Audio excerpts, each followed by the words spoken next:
Hey there everybody, welcome back to the channel and welcome to one of my favorite videos that I do every year, and this is going to be my 12 favorite games of 2025. So if you're unfamiliar how I structure this list, I look at each month of the year, I look at all the games I played, and then I pull out my favorite for each specific month. There's no real criteria of this list. It could be new games, it could be old games. It is just a chance to talk about kind of a random smattering of all of my favorite games of the year. Anyway, I hope you enjoy, and let's get things started with January of 2025. Started off the year pretty strong with a solo game called Unstoppable. This is designed by John DeClaire and is published by Renegade Games. It's actually right up there behind me. And this is part of their solo hero series. So they have a line of solo games. And this one caught my eye because I do enjoy John DeClaire games. So if you've never heard of him, his gimmick is that he does these mechanics where you have transparent card sleeves. A lot of his games will use that. So this is a solo, I think they call it something gimmicky, like a momentum builder game, a momentum deck builder game or something like that, where you're going to be controlling your solo hero and you're going to be going up against these different threat cards with the ultimate goal to try and beat this boss at the end of it. Now, what is really cool about this game is that the way that you actually kind of draw and add cards, that you have to defeat enemies and then you flip them over and they become cards that you're going to be able to buy upgrades from this market. Now, I think what really made this game shine for me is the actual momentum part of it, where a lot of times deck builders, it can feel like a little bit of an optimization puzzle, but because in this game you have to kind of keep defeating enemies to kind of keep getting more cards, I find that a really kind of engaging mechanic where it doesn't feel like as mechanical. It feels like you are playing this very active thing that's going on. It also has a lot of good content, a lot of different heroes, all have very kind of different feelings about how you build out their decks. It also has a really cool cyberpunk world to it. So it has this whole little lore scenario book, or storybook, not scenarios. It's all kind of one-off things that you play. But if you want to get invested in the world and learn about it, it is surprising amount of kind of world building that was done in this. And I think recently I saw this trending because I think there's a Dungeon Crawler Carl version of this coming out. I've never read that. I've not really read any lit RPG stuff, but I am curious to see how they're going to take this Unstoppable system and maybe apply another theme to it. But if you're a fan of solo deck building games and this kind of cyberpunk dystopian world, Unstoppable is really good. I feel like it's kind of flown under the radar, and I meant to do a video of it, but recording transparent card sleeves is a really challenging thing to do. I could not get them to show up right. Maybe I'll try that again, but definitely one to check out if you are a fan of solo games. Now for February, we're going to have a two-player game from Button Shy called Dionysia. So this is part of their duo of games that they did in February.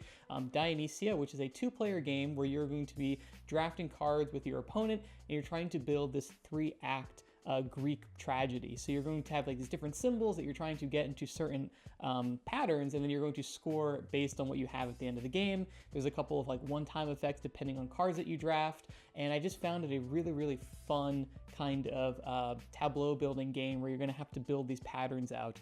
It has a really nice amount of tension to it because it is a two-player only game. I think there's a one-player expansion, but I really enjoyed it at 2 players. But that core drafting back and forth is really fun. It's also a gorgeous game, and really enjoyed this one from Button Shy. I think at this point it is released. I know it was crowdfunding when I played it, and I think at this point it's released. So if you're looking for a nice little compact 2-player game, Dionysia is a really good one. I really enjoyed that this year. Now for March, it's going to be a game that I actually had been playing through January and February, and then it eventually ended in March because it is a legacy game. And this is going to be Clank Legacy Season 1. I guess there is now a sequel that came out fairly recently. And this game was actually given to me from the Board Game Geek Secret Santa, which is a very nice, generous gift. I was really excited to play it. I have never actually finished a legacy game. I played campaign games, but an actual full, changing legacy game I had never actually finished. So I was like, okay, this is going to be the one that I'm going to get into. Now, if you've never heard of Clank before, it is also a deck building game. Funny that 2 are now on the list already, but it's going to have you kind of buying cards to go into this dungeon and you're trying to get treasure. It's very tongue-in-cheek, very goofy, very kind of comedic fantasy, which is, I enjoy that theme quite a bit. And for me, the regular Clank was an important game because I feel like it kind of got me to buy into deck building. I've played some ones before that I just felt were just bone dry and just kind of mechanical and boring. but Clank has this really fun central board where you're trying to go into this dungeon, and it's a little bit of a push your luck element to the game, because the longer you're in the dungeon, the more damage you may take, and then if you die when you're too far down below the dungeon, you're not going to score at the end of the game. And so I was really excited to dig into Clank Legacy. So I was lucky enough, I got a solid group together, and every week we just like got through every scenario of Clank and really got into it and finished it in March. Now, I think that there are some weaker and stronger scenarios in it, but I feel like the reason it was my favorite game of this period is because it was my first Legacy game, right? Like destroying components and going through that, you know, adding stickers to the board and the whole kind of like changing game state. It is really fun to have a dedicated group, you're playing consistency, and you see this kind of world change, and it develops as you have your characters do different stuff, and there's quests that kind of might carry on between missions and stuff. That is not to say that every scenario was like an A+ scenario. There are some that I think we definitely enjoyed more than others, and there are some times in Clank where you can just get really, really screwed at certain moments and just really bad luck. And when you have these like compounding effects in a Legacy game where it feels like every scenario is very impactful, it can be frustrating sometimes when you get a really, really bad game. But nevertheless, I think as a whole, it was a really fun experience, very memorable. And sometimes when a game is memorable, it doesn't need to be perfect, as long as it's leaving me that very strong overall positive impression. So if you're a fan of Legacy games, I think Clank is a good one. It was like 12 missions or something like that, or 12 games. So it feels manageable from a Legacy perspective. It's not like a year plus long commitment. It feels like you can do it, you know, in a fairly reasonable amount of time. And so really enjoyed my time with Clank Legacy Season 1. I don't know if we're ever getting to Season 2. I think we're a little burnt out on Clank after doing all of that. So maybe in a couple of years, we'll eventually play Season 2. Now, April is going to be another deck building game, and as I was making this list, it didn't dawn on me how early and heavy deck builders were represented in this list, but this is another very thematic deck builder, and this is Mistborn, the deck building game. So this is from Brotherwise Games, and it is based on the Mistborn novel from Brandon Sanderson, which is in his kind of greater Cosmere connected fantasy novel series, which I am very, very heavily invested in. If you know, you know. And I was really excited to play this game, right? I know there's been a couple of kind of Sanderson-inspired games, and this one's actually also designed by John DeClair. He's already twice on this list here. No card transparencies in this one, but the kind of gimmick of Mistborn is that they kind of like will drink these vials of metals, and then they use those metals to like power different magical abilities. And the way that this is kind of transposed into a deck building game is really, really cool. The actual way that you're both using cards for their abilities and also using cards for their little metal symbols to power your abilities is really, really fun. You also have this set of tokens in front of you, and those represent the different elements that you need to power your cards. And so there's a little bit of balancing of like how much you want to expend those tokens every turn. There's also this little bit of a leveling up system in the game that will let you have access to burning more metals, and eventually, you know, you can play more cards. And the ultimate goal of this game, it's actually a couple different win conditions. You can either eliminate your opponents, so there's a little bit of like player versus player interaction, which I really like. It's a little bit more combat focused, which again I think is a little rare for a deck building game, but very fun here. There are these different like mission tracks where you are able to kind of progress on these like cards, and you'll get different bonuses as you move up those things. But if you move up all of these 3 like mission tracks, that's another way you can win. And there's also this very fun like shoot the moon, where if you collect like 3 certain cards and complete like a certain condition, that's like a 3rd way you can win. So I love games that have those different paths to victory that really let you kind of adapt how you want to play throughout the game.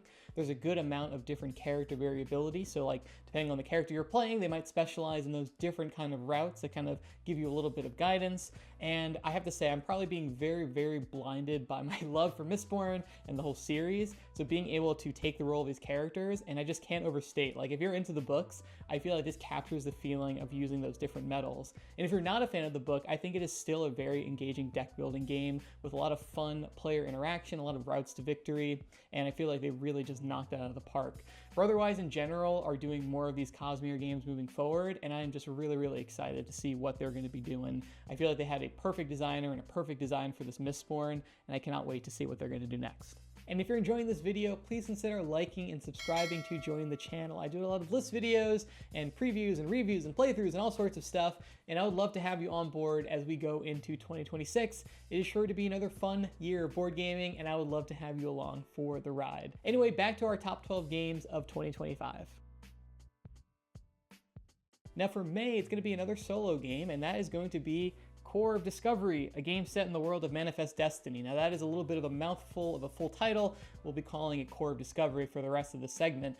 But this is going to come from us from Off the Page Games, and like all other games, it is based on a graphic novel called Manifest Destiny. That is this kind of cool retelling of the Lewis and Clark expedition with a lot of gruesome, dark fantasy elements to it.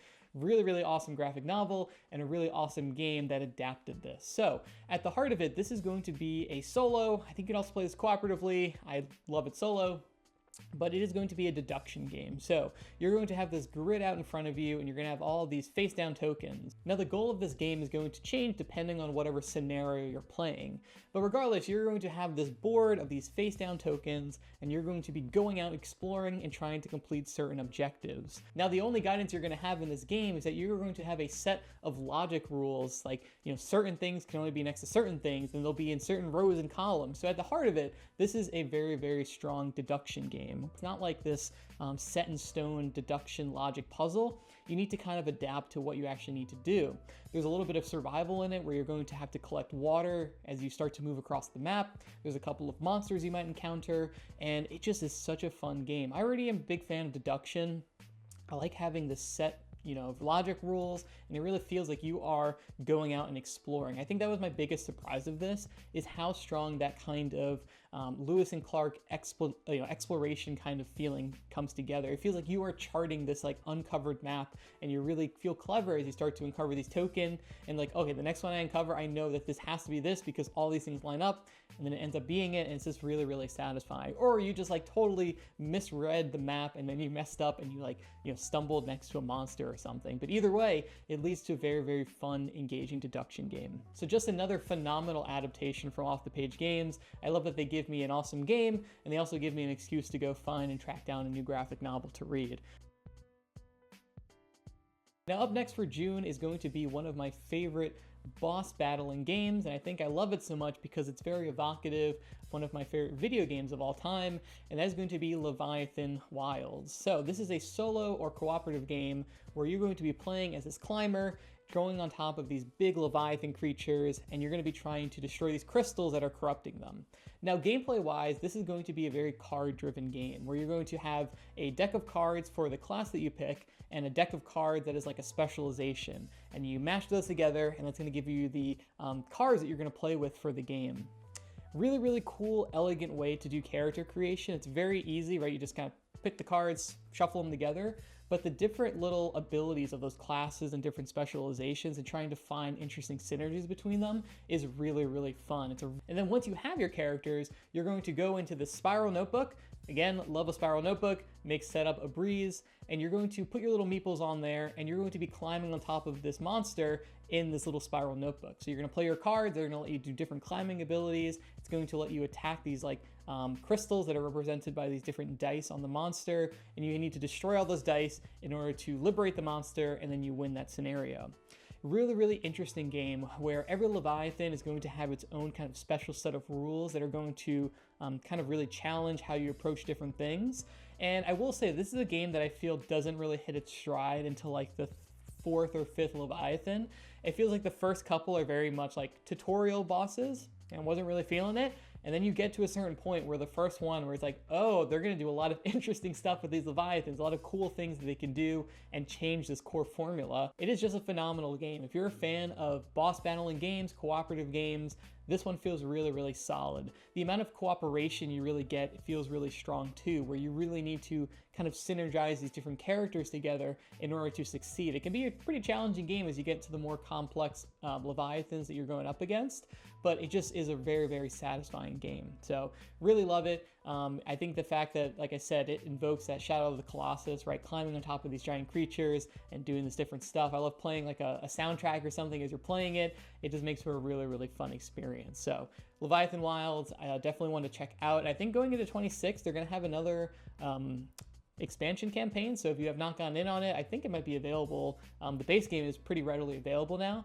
but definitely wanted to check out if you're a fan of solo or cooperative boss fighting games.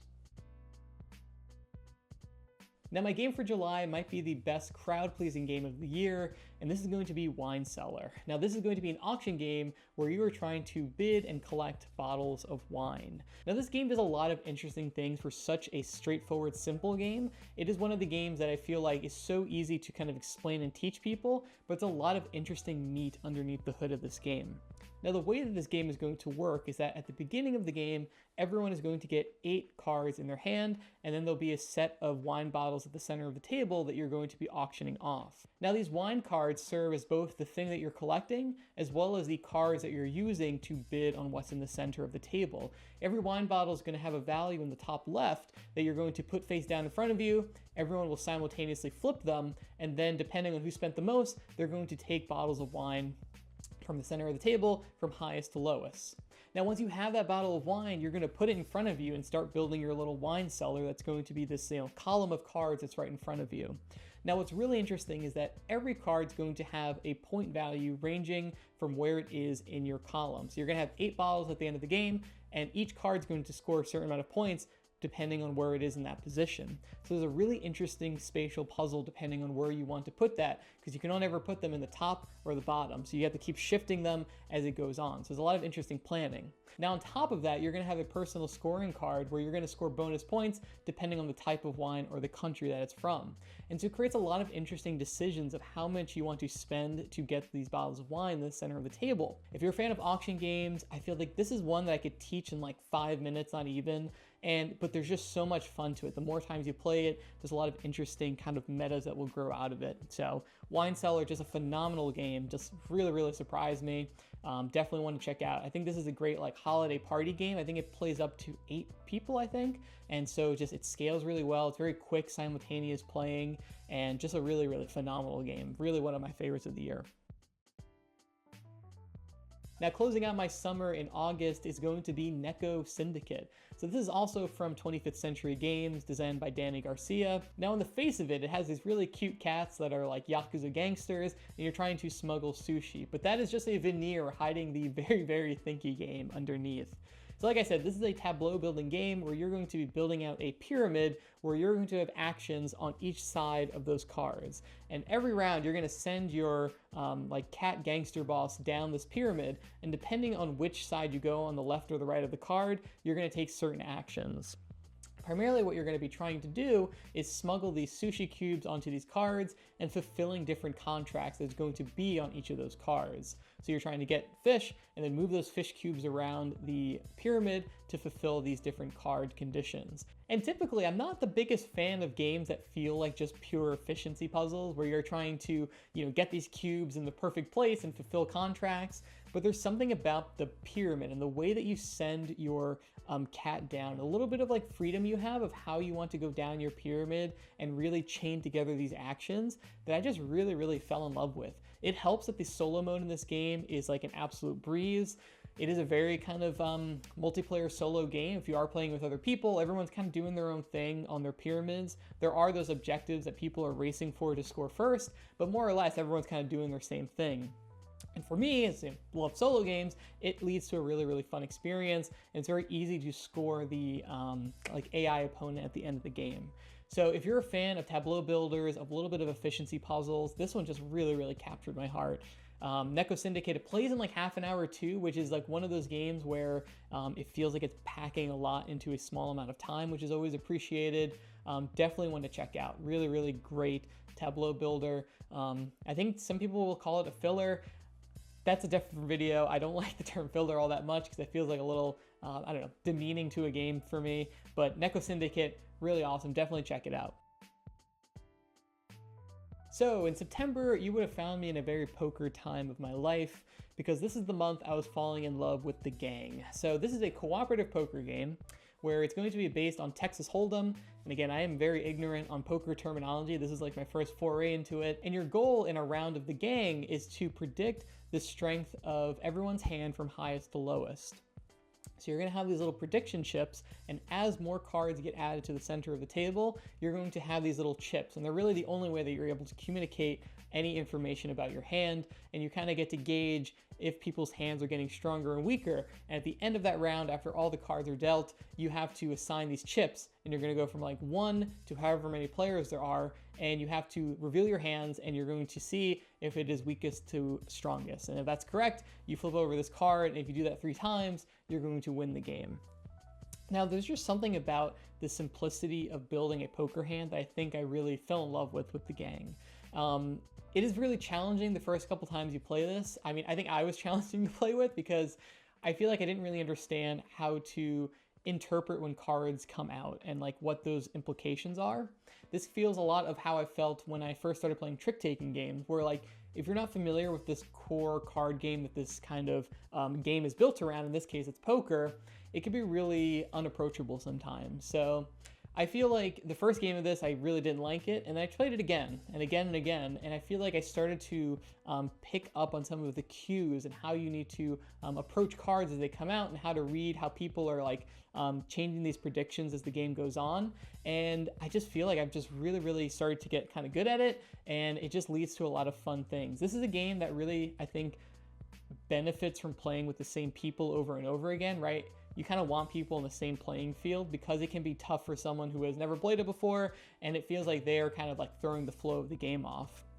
So I think in that sense, this is a little bit of a fragile game where, yeah, if everyone isn't like more or less familiar with poker, or you're not willing to go through that learning process with them, it can be a not so enjoyable game. But I think if you get to that point and you really kind of work at it, it leads to a lot of fun moments. There's also a lot of game in this. Like, the base game is just predicting those poker hands, but there's a lot of these little modular cards that will add different conditions to the round. And it feels that as you get good with the game is willing to get harder or easier with you, and you kind of get to grow with it. So I think that just leads to a lot of fun moments. So I'm kind of like become enamored with a lot of these other poker type games that use it as a central mechanic. There's one coming out next year called All In Predictions that I played at Pacts Unplugged that I absolutely love. I cannot wait for that game to come out.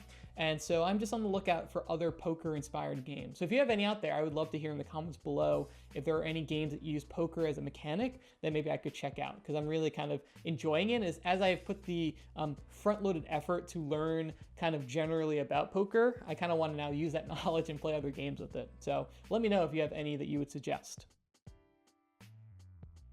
October is always such a good month of games for me. I play a lot of spooky games, but there is one that was just head and shoulders as far as new games that I've played that I have fallen in love with, and that is going to be Terrorscape. So this is a game that feels like it was like made in a lab as a game that I would love, where it is going to be a hidden movement game where one person is going to be playing as this, horror movie killer, and the other team is going to be this group of survivors that are trying to escape the map. So at the core of it, this is a hidden movement game where you're going to be tracking the survivors, and the survivors are going to be trying to hide from you. Now, I think one of the things that Terrorscape does supremely well is the actual core rules of the game are super simple. For the survivors, the actual actions they do of moving or interacting with different items, searching for things, is really straightforward. I think the killer is a little more complex, but you have the benefit of okay, this is a hidden movement game, I'm playing with new people, I can play as the killer as someone who knows the game, and kind of help run that side of it a little bit. But even the killer, right, you're just playing cards to do actions, it's not super complex.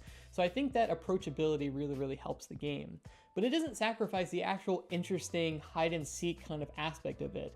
The little tension that you have of trying to track down these survivors, rolling off against combat, it just is such a fun game. And it really captures that feeling of being this horror villain trying to, stalk people around this mansion. There's a lot of the killers feel very different from each other, depending on stealth, or maybe one is trying to really add a lot of fear to these different survivors. I think that little asymmetry between all of the different killers really add a different flavor depending on who you're playing with. But I'm already a pretty big fan of hidden movement. Some of my favorite games are hidden movement games. I just love that tension of hide and seek and trying to kind of outmaneuver and outwit your opponent. And the fact that it packages it in this perfect horror theme. The production of it is absolutely absurd. It has this huge mansion screen that you put between you and the other player. And it's a little garish, it's a little big, but I do feel like it really leads itself to this overall feeling of tension that the game has, where it really is a pretty tall thing. You can't really see over it to see the other person, and it feels very menacing to play on the other side of. So just really awesome game. It is a big game physically, right? Not like rules-wise, very easy to get into.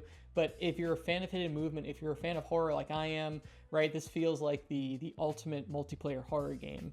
Solo horror game, obviously, still Final Girl. But it's a multiplayer game. It feels just like the ultimate experience of getting this very tense horror movie kind of feeling to it. So I have fallen in love with Terrorscape. I expect it's going to be a game that will kind of continue to get a lot of play, both inside and outside the holiday season, and really just superb hidden movement game. Now, next up for November is a little bit of a somber game, and this is going to be Halls of Hegra. So this is a solo war game that is going to be using bag building and worker placement, and you're going to be playing as these Norwegian volunteers and soldiers who are being besieged during World War II, and you're trying to just survive in this like rundown fortress. This is kind of a challenging game to describe because it's kind of complex just in the way that it's structured. Not particularly the rules of what you're doing, but just the overall way that the game is played. So you're going to play this game over a certain amount of rounds, and the round numbers are going to be bracketed off into like different phases. So there's like, phase 1, phase 2, phase 3, phase 4, till you get to the end of the game.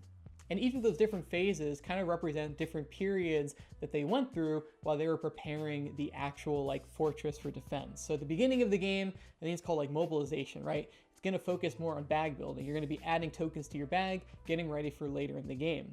And then you're going to have the first attack, right? Like the Germans are attacking you, and it's going to be, like a couple infantry guys, right? It's not too crazy. And then the second attack where like the artillery comes out, and then like you get to the final siege where you're being like bombarded by planes and you're getting like artillery shells thrown at you. And it has this really just like the absolute like phenomenal actual arc of the game where, you start mobilizing and eventually you're getting to like your last stand stage. I love games that have like these very strong arcs, and it is like baked into the DNA of this game. Like just the way that you play it, it naturally has this like rising tension where you're just trying to survive by the end of it. It is an extremely hard game. Like there's a lot of kind of bad things that can happen, bad events that are going to cause you to really lose these like workers that are in your bag. And if you don't have enough workers to actually like defend yourself, like you're going to get overrun and you're probably going to lose. Right, winning is not necessarily like the most important factor when I'm playing this game. The actual like arc and drama that you get as you play throughout it is really what I enjoy.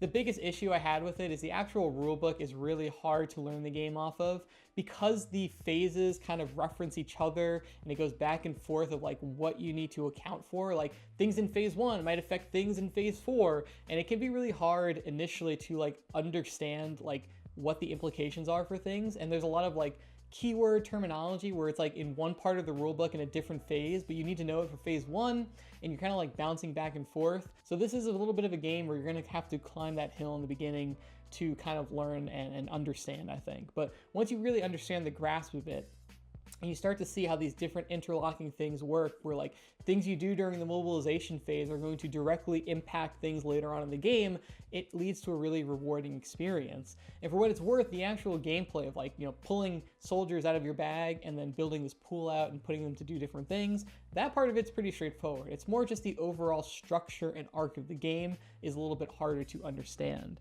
And I continue to dip my toes into different war games, and this one was just a really, really strong one. I like that it's not telling like a direct conflict necessarily, like you are just kind of being besieged, and it has that little bit of tower defense where I like that you're just trying to, bolster yourself and just trying to like skim by and survive to the last round.